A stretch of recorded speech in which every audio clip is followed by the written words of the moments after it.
Welcome to our channel. నేను Yagnamurthy. Lavanya Raj Tarun case రకరకాల మలుపులు తిరుగుతూ, అంటే ఒకటి కాదు రెండు కాదు, రోజుకు మలుపు అన్నట్లుగా తిరుగుతూ దాదాపు 45 డేస్ నుంచి మనం చూస్తూ వస్తున్నాము. ఒక వెబ్ సిరీస్ లాగా, ఒక టీవీ సీరియల్ లాగా అది నడుస్తూ ఉండటము. అట్లాగే లేటెస్ట్గా ఈ కేసులో ప్రముఖంగా వినపడుతున్న మూడో పేరు మస్తాన్ సాయి. సో ఈరోజు ఆయన్ని ఒక డ్రగ్ కేసులో గుంటూరులో పోలీసులు అరెస్ట్ చేశారని వార్త బయటికి రావటం పెద్ద సంచలనాన్ని కలిగించింది.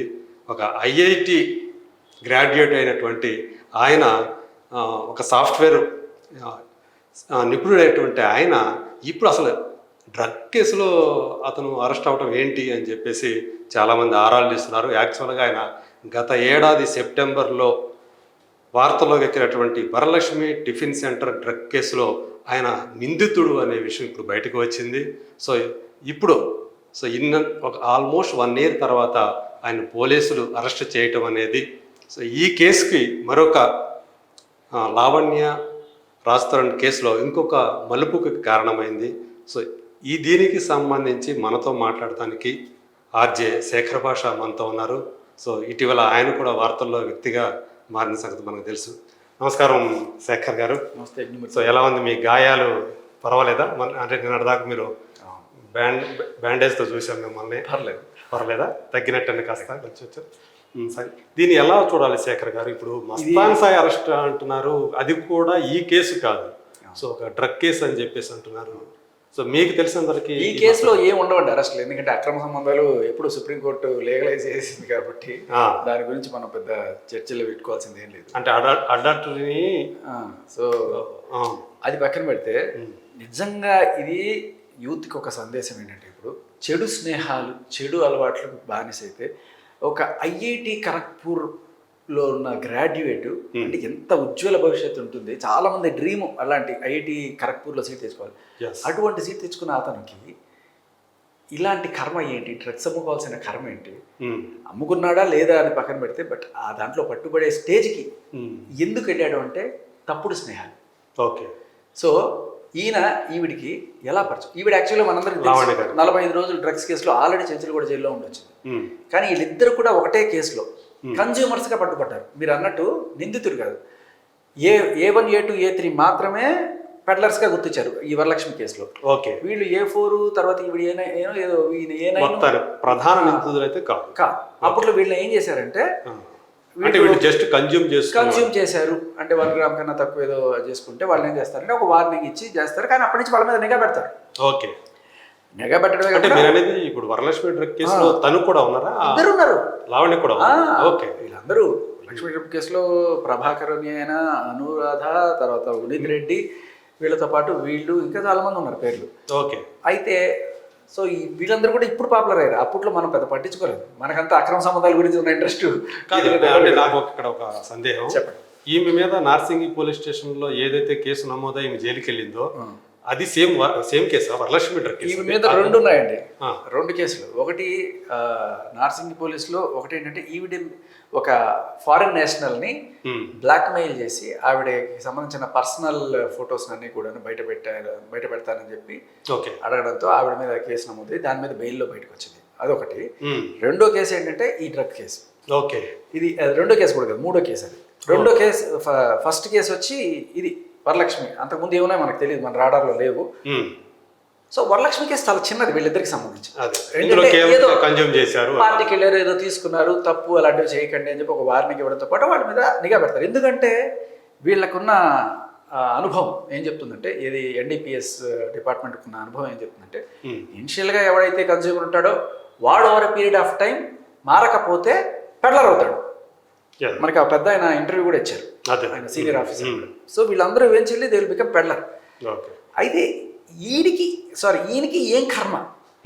ఒక ఐఐటి గ్రాడ్యుయేట్ అయ్యుండి ఒక మంచి సాఫ్ట్వేర్ ఫర్మ్ పెట్టుకొని ఈ చిల్లరగా డబ్బులు సంపాదించుకోవాల్సిన కర్మ ఏంటంటే మనందరికి డౌట్ రావచ్చు.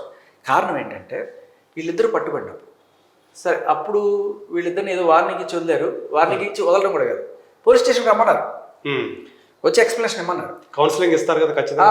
అప్పుడు ఈ అబ్బాయి వెళ్ళాడు, ఈవిడ వెళ్ళాల. 2 సార్లు పిలిచారు పోలీసుల్ని తిట్టేసి ఆడపిల్ల మేము ఇట్లా అని చెప్పి పెట్టేస్తే తర్వాత ఈవిడ మీద కాబట్టి తర్వాత రైల్వే స్టేషన్లో ఈవిడ్ని ఎన్నిసార్లు పిలిచినా రావట్లేదు ఏంటమ్మా అని చెప్పి పట్టుకున్న తరుణంలో సర్ప్రైజింగ్లీ ఆవిడ దాంట్లో నేను ఓపెన్ చేయనండి, మీరు ఆ వీడియో చూసింటారు కదా, ఓకే అవును, దానికోసం పట్టుకోవడానికి వస్తే ఒకటి కోసం వస్తే ఇంకోటి దొరికినట్టు ఆవిడ డైరెక్ట్ 5 గ్రాముల మెత్ దాంట్లో ఒకటి కన్జ్యూమ్ చేసాం 1 గ్రామ్ అని చెప్పి అప్పుడు ఆవిడ మీద NDPS యాక్ట్ స్ట్రాంగ్గా పడింది. 45 రోజులు చెంచలు కూడా చేయలేదు. ఈయన అప్పటికి ఇంకా పెడ్లర్గా గుర్తించలేదు. ఈవిడ మాత్రం ఆ సెక్షన్లో పెట్టి 22B అదేంటంటే ఆల్మోస్ట్ 10 ఏళ్ళ వరకు కన్ఫర్మ్ అవుతుంది. ఓకే. అయితే ఏమన్నారు అప్పట్లో, ఈవిడ ఎండ్ యూజర్ కూడా అయి ఉండొచ్చు, ఈవిడ ఎవరెవరికి డిస్ట్రిబ్యూట్ చేసిందని మాకు తెలియదు అనేది. అయితే ఆ టైంలో ఏది రెండో కేసులో పట్టుకున్నప్పుడు డ్రగ్స్ కేసులో ఈవిడ ఇచ్చిన కన్ఫెషన్ స్టేట్మెంట్లో ఈయన పేరు ఆయన కాదు సారీ ఎలా అంటే ఆవిడ యాక్చువల్ ప్రధానంగా ఆ రోజు ఆ కేసులో ప్రధానంగా పెడ్లర్స్గా పోలీసులు గుర్తించింది అనురాధ అనే ఒక అమ్మాయిని, ప్రభాకర్ రెడ్డి అని చెప్పేసి దాని యజమాని, tiffin centre Varalakshmi tiffin centre యజమాని. అయితే ఈవిడ చెప్పింది ఏంటంటే నాకు ఎలా ఇది పరిచయం అయినప్పుడు ఈ ఉన్నిత్ రెడ్డి అనే అతను నాకు అలియాస్ చింటూ నాకు తెచ్చిచ్చేవాడు, 1500కి ఎక్కడో కొని నాకు ఇస్తే నేను ఇక్కడ 6000కి అమ్మేవాడిని. ఇది ఆమె కన్ఫెషన్. ఓకే. అయితే ఆ కేసులో 3 నిందితులు. రెండోది ఈవిడ పట్టుబడినప్పుడు ఈవిడ, ఉన్నిత్ రెడ్డి అండ్ వాళ్ళ మిసెస్. ఓకే. సో వీళ్ళ 3 ఉన్నప్పుడు 3 పట్టుకోవాలి కదా, ఈవిడ మాత్రమే అరెస్ట్ చేశారు, వాళ్ళిద్దరిని ఎందుకు చేయలేదు అనే డౌట్ కూడా వస్తుంది. ఈవిడ చెప్పిందల్లా స్టిల్ వాళ్ళిద్దరూ కూడా ఇప్పుడు బయట అట్లాగే ఉంటారు, ఆ కేసుకి సంబంధం లేనట్టు ఉన్నారు. ఎందుకు అంటే చెప్తారు. ఇప్పుడు ఈవిడ కన్ఫెషన్ ఇస్తుంది, కన్ఫెషన్ ఇచ్చినంత మాత్రం ఇప్పుడు నాకు యజ్ఞమూర్తి అమ్మాడండి అని చెప్పొచ్చు, అంత మాత్రం మీరు నమ్మినట్టు కాదు కదా. అలాగే ఆవిడ చింటూ అమ్మాడు, ఇప్పుడు రేపు ఆవిడ వచ్చి రాస్తారునే నాకు అమ్మాడని చెప్పొచ్చు, దానికి ఏదైనా ప్రూఫ్ ఉండాలి కదా. చెప్పావు కదా అని చెప్పి చెప్పడానికి అయితే లేదు కదా, చెప్పిన వెంటనే యాక్షన్ ప్రూఫ్ లేదు. కాబట్టి మేబీ వాళ్ళకి సరైన సాక్ష్యాధారాలు దొరక ఈ చింటూ అండ్ వాళ్ళిద్దరు బయటే ఉన్నారు ఇప్పుడు, దే ఆర్ ఫ్రీ, బయట బాగానే దొరుకుతున్నారు. కాబట్టి మేబీ బలమైన సాక్ష్యం లేకపోవడం వల్ల వాళ్ళు లేదు నిజంగా చేయలేదో మనకు తెలియదు. వాళ్ళు చెప్తున్న వర్షన్ ఏంటంటే మేము ఈవిడికి తెచ్చివ్వడం ఏమిటి, ఈవిడ డైరెక్ట్గా గోవా నుంచే తెచ్చుకుంటుంది, మీరు కావాలంటే మీరు దానికి ఒక ప్రూఫ్ మనకి ఏం దొరుకుతుందంటే ఒకనొక ఇంటర్వ్యూలో ఈవిడ ఏం చెప్తుంది, మీరు ఒక యాంకర్ అడిగింది ఇట్లాగే, మొహమ్మద్ మీరు డ్రగ్స్ చేస్తారా లేదా అంటే ఆవిడ లేదు అని ఖరాఖండిగా చెప్పలా. ఏం చెప్పిందంటే అంటే ఇప్పుడు కాదండి, నేను గోవాలో ఉన్నప్పుడు అక్కడ డీజే చేస్తున్నప్పుడు పబ్బుల్లో అప్పుడు కొంచెం అలవాటు ఉండింది, తర్వాత మానేశాను అని మాట క్లియర్గా చెప్పింది. అంటే అలవాటు ఉండింది. సో అక్కడ గోవాలో ఉన్నప్పుడు నేను అనేది. సో మనకు కొన్ని ఫొటోస్ కూడా సర్ఫేస్ అవ్వడం చూసాం, గోవాలో ఒక తెల్ల ఆయన తోటి ఆయన ఏదో యోగా చేసేవాడు, రేకి చేసేవాడు ఏదో చెప్పింది.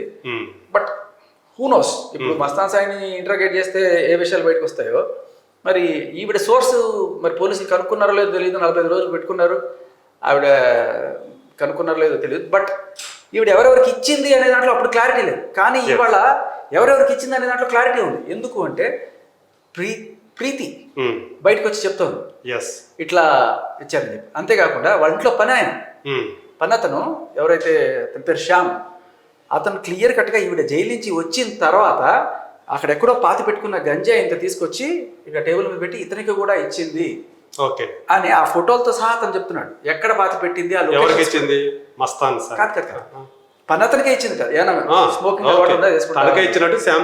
అంతేకాకుండా రాజ్ తరుణ్ వెళ్ళిపోయిన తర్వాత ఈవిడ వస్తుందని తెలియగానే రాజ్ తరుణ్ కాడి చేసి వెళ్ళిపోయిన తర్వాత ఆ విల్లాలో ఈవిడ మాత్రమే కాకుండా మస్తాన్ సాయి, చింటూ అండ్ ఈవిడతో జైల్లో గడిపిన ఒక ముస్లిం అమ్మాయి, ఆవిడ సెల్మేటో లేకపోతే అక్కడ జైల్ మేటు, ఆవిడతో పరిచయం ఏర్పరచుకో, ఆవిడ కూడా అదే కేసులో అట్లాంటి కేసులోనే డ్రగ్స్ కన్స్యూమ్ చేసిన కేసులో వస్తే ఆవిడని మళ్ళీ ఇంటికి పిలిపించుకొని వీళ్ళందరూ కలిసి ఉండేవాళ్ళు, అయితే నాతో ఇంజెక్షన్స్ తెప్పించుకునేవాళ్ళు అని అతను చెప్పాడు.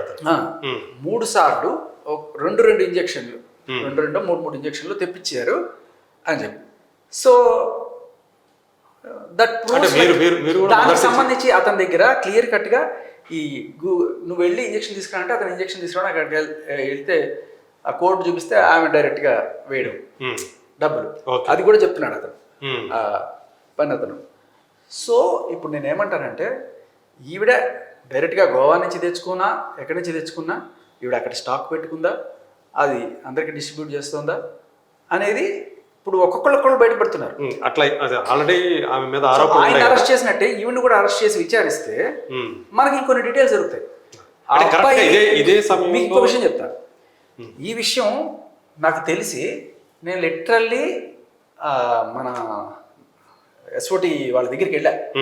ఈ అబ్బాయి వాంగ్మూలం ఏదైతే ఉందో ఈ శ్యామ్ అనే అతను ఓకే అతను ఫస్ట్ మన దగ్గరికి వచ్చి చెప్పినప్పుడు ఆధారాలన్నీ అడిగారు, చూపించాడు. నేనేం చేశానంటే ఫస్ట్ అతను వీడియో వాంగ్మూలం తీసుకొని అది పక్కన పెట్టి ముందుగా వేరు చేయొద్దు, మీరు ఫస్ట్ మన పోలీసులకి ఇన్ఫర్మేషన్, ఎందుకంటే వాళ్ళు ముందుగానే బయటకు వచ్చిందనుకో వాళ్ళు దాచిపెట్టేసి ఎక్కడున్నాం అక్కడ తప్పించుకోవడానికి ట్రై చేస్తారని చెప్పి నేను ఆ పోలీస్ ఆఫీసర్గా సంప్రదించాను. సార్ ఇట్లా ఉంది పరిస్థితి, మీరు కావాలంటే ఇదిగోండి ఒక అబ్బాయి వచ్చి బయటకు వచ్చాడు, వాడు పని అబ్బాయి చెప్తున్నాడు అంటే those people are not serious literally. Okay ఇప్పుడు ఉన్నటువంటి మేము అంత చేయలేము, ఉన్నటువంటి వెళ్ళి రైడ్ చేయడాలు ఇట్లాంటివన్నీ కూడా అంత ఈజీగా. ఎందుకని అంటే డ్రగ్ కేసుని అంత వాళ్ళు అంత అదే అంటున్నాను. ఇప్పుడు రేవంత్ రెడ్డి గారేమో డ్రగ్స్ మీద ఉక్కుపాదంతో తొక్కేస్తాం అన్నప్పుడు ఇప్పుడు ఒక సామాన్య పౌరుడే కాదు, గత ఆల్మోస్ట్ ఒక 25 రోజులుగా దీనిపైన పోరాటం చేస్తున్నాను, కనీసం ఒక గుర్తి పైన ఉంటుంది ఇతను ఏదో చేస్తున్నాను. రెస్పాన్సిబుల్ పర్సన్గా వెళ్ళి నేను మీడియా హైప్ కావాలనుకుంటే నేను వెళ్ళి డైరెక్ట్గా వేసేసేవాడిని. ఫస్ట్ వాళ్ళకి ఇన్ఫర్మేషన్ ఇచ్చి నేను ఒక రోజు ఆపాను, అప్పటికి అది బయటకు రాకుండా ఓకే ఇచ్చి సార్ ఇది అని చెప్పినా కూడా లేదండి. మీరు ఏ స్టేషన్కి వెళ్ళారు? అదే మన నార్సింగ్. ఓకే సో మేబీ వాళ్ళకి ఎక్కువ లోడ్ ఉండిందేమో, ఇంకా రకరకాల కారణాలు ఉన్నాయేమో తెలియదు. సో నాకు ఒక పౌరుడిగా ఒక ఇన్ఫర్మేషన్ ఇచ్చినప్పుడు వాళ్ళు దాన్ని సరిగ్గా తీసుకోలేకపోయారు అనేది. మరి ఇట్లా రకరకాల ఇన్ఫర్మేషన్ వస్తుంటాయి వాళ్ళకి, ఫాల్స్ ఇన్ఫర్మేషన్. ఇప్పుడు యజ్ఞమూర్తి గారి ఇంట్లో ఇంత గంజాయి ఉందని చెప్తాను, కానీ మీరు అట్లా కాదు కదా, మీరు ఆల్రెడీ ఈ మధ్య కాలంలో అదే కదా నేను ఆధారం కూడా చూపిస్తాను సార్ అంటే వాళ్ళు చూసే ఇంట్రెస్ట్ కూడా లేకపోతే ఏమనుకోవాలి. సో అందు గురించి అది ఒక రోజు ఆపి తర్వాత అట్లా బయట తీసుకొచ్చారు. ఇంకా నేను ఐ ఫెల్ట్ లైక్ హెల్ప్లెస్. నేను లిటరల్లీ వెళ్ళి ఇన్ఫర్మేషన్ ఇచ్చినా కూడా సార్ ఇది ఉంది సార్, ఆ అమ్మాయి ప్రీతి కూడా వచ్చింది, ప్రీతి కూడా చెప్తుంది సార్ ఈ అమ్మాయి నాకు బలవంతంగా డ్రగ్స్ అలవాటు చేసింది సార్ అని చెప్పి ఇన్ని చెప్పినా కూడా సీరియస్లీ తీసుకోలేదు. ఇంకా సరే ఇంకా ఏం చేస్తాం మనం, ఇదే మీడియాకైనా ఇద్దాం అని చెప్పి ఇంకా దెన్ నేను ఒక్కటే ఇదే టైంలో అంటే ఇప్పుడు